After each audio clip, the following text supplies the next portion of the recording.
Even though a ceasefire has just been announced, there are still certainly more questions than answers, and things extremely tense still in northern Syria.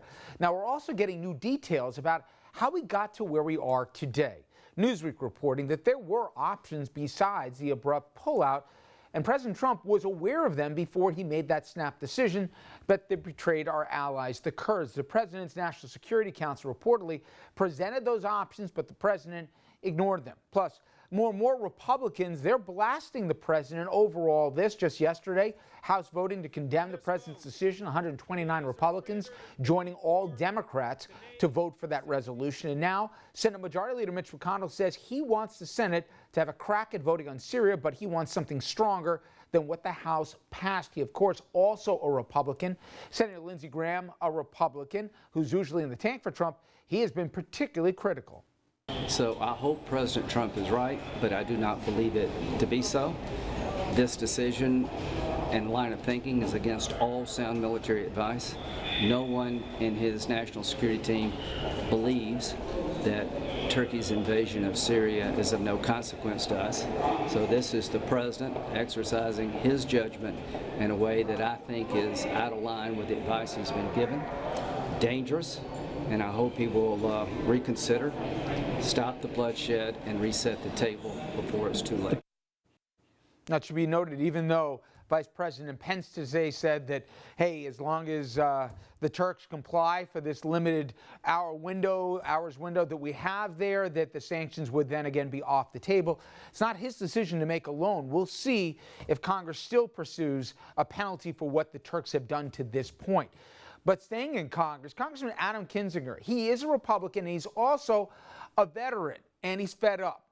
Here's what he had to say. Wow, we bombed our own base on purpose because the impulsive decision by Donald Trump didn't leave time to evacuate the right way. Is this the America you grew up believing in? Plus, President Trump, he consistently has not only defended his decision, but he also has now blamed victims. Here he is criticizing the Kurds. The Kurds know how to fight. And as I said, they're not angels. They're not angels, if you take a look. Just to give you an idea about how chaotic things have gotten, Newsweek exclusively reporting that Turkey attacks U.S. Special Forces apparently mistakenly. The report says the U.S. troops caught artillery fire that was meant for the Kurdish fighters. My next guest, one of the reporters who broke that story, and others, James Laporta, a staff writer and investigative reporter for Newsweek. He's also a retired Marine who served in Afghanistan. So many moving pieces here. We heard what seemed to be a very scrambled statement today that the president Erdogan, they deserve hosannas for deciding to have a temporary ceasefire. We don't know where the safe zone, by definition, starts and stops. We don't know how we're going to enforce this, though. We also don't know what happens to all the displaced Kurds, where they go, who takes them in. Still more questions than answers right now. Isn't that right? You hit the nail on the head. That's absolutely right. I'm very interested to see what the SDF, the Syrian Democratic Forces, in the press briefing, they're referring to them as the YPG. To be clear, the SDF and the YPG, those are the same people. The Kurdish forces, as we're referring to, those are the same people. I'm very interested to see what they come out and say. I know Vice President Mike Pence went out on Twitter and said he was assured sort of multiple times that this is, that he had multiple assurances from the SDF that this would be an orderly withdrawal. But like you just said, there's more questions than answers right now. And in terms of the buffer zone was not really well defined. And that was actually one of the things that the United States, before President Trump ordered a withdrawal, that was one of the things that the military planners wanted to, and people at the State Department wanted to continue to work on, was sort of refining what the buffer zone would look like. Because the Kurdish forces, for the past 5 years, they've called this area, which is, the area between Turkish and the Syrian border, that's been their home for 5 years. And so this seems to be the thing that the Syrian Democratic Forces were trying to prevent. So I'm very it's very interesting news coming out of the White House today. And you know this next bit better than I, James, having served, but ground intelligence is usually some of the best intelligence that there is. And for the folks in harm's way and really invested in this, no more than a lot of the talking heads in D.C. And in your reporting, I thought it was really interesting why there is such both anger and concern from both the planners and the folks boots on the ground here. And I want to read one caption from one of the pieces that you and your colleagues at Newsweek put together. And I'm quoting directly here from an NSC official that you spoke to. Abandoning almost 5 years of training and development of an allied force and gift wrapping it for the Russians and Assad has been devastating to our morale. When you are the strongest nation on the planet militarily and diplomatically, there's so many different ways you can achieve the same result. If you're asking why there's a morale problem, it's because people in the NSC working in the region for the past several years across 2 different administrations are now seeing 5 years of work demolished inside 3 days. We've lost an invaluable strategic advantage in the region, tarnished our reputation globally by abandoning the Kurds to be slaughtered by the Turks. Furthermore, we gain nothing in return. I got to tell you, sometimes you can see 2 sides of an issue. You can understand debates, certainly, in terms of where our place should be in the world. But the way this was done, James, from your reporting and other that I have seen, I haven't found one person who thinks we've done this the right way, and we haven't hung out people who fought on our behalf to dry in the process. No, you're absolutely right. This isn't a deep state. These aren't people who are pro or anti President Trump. These are civil servants, career civil servants who have served under both Democratic and Republican presidents. And the frustration is interesting, especially in Congress, where you have opposing sides who are coming together on this issue.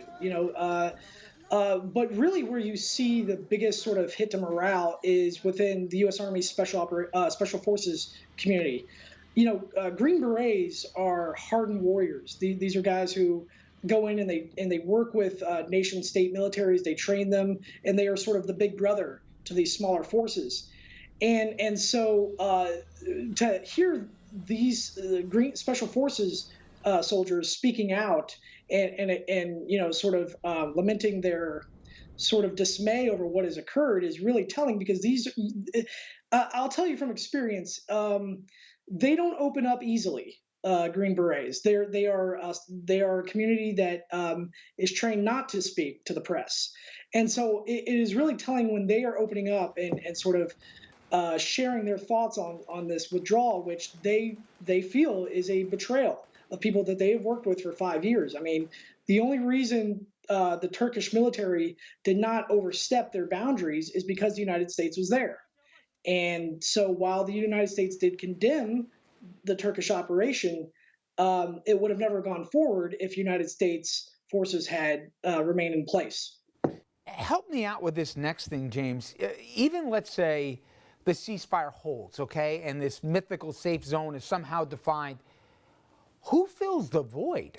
You spoke to these guys in the military. We're talking about actors like Assad, Putin, Erdogan, not exactly the Holy Trinity. You throw into that Iran and the rest here.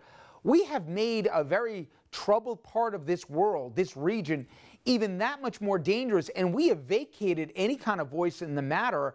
I got to imagine some of the people that you spoke to for these pieces, they're really concerned about what we've now left behind. Right. What was interesting is an article that we put out the other day. People were sort of surprised that we were doing United States forces were actually doing a hasty sort of battlefield turnover with the Russian military. What it was the Russian military was coming in as the United States forces were withdrawing. So we were actually helping them out, navigating them through territory that we knew better than they did. So who benefits from this in the short term? Russia and Syria. That's exactly who fills the void. And even we now see Iran is holding exercises on the border. So, but more so, this benefits Russia only because Russia, as a nation state, this now sets them up to be, the sort of the power broker in the Middle East. So, who benefits? Who fills the void? It's the Russian government.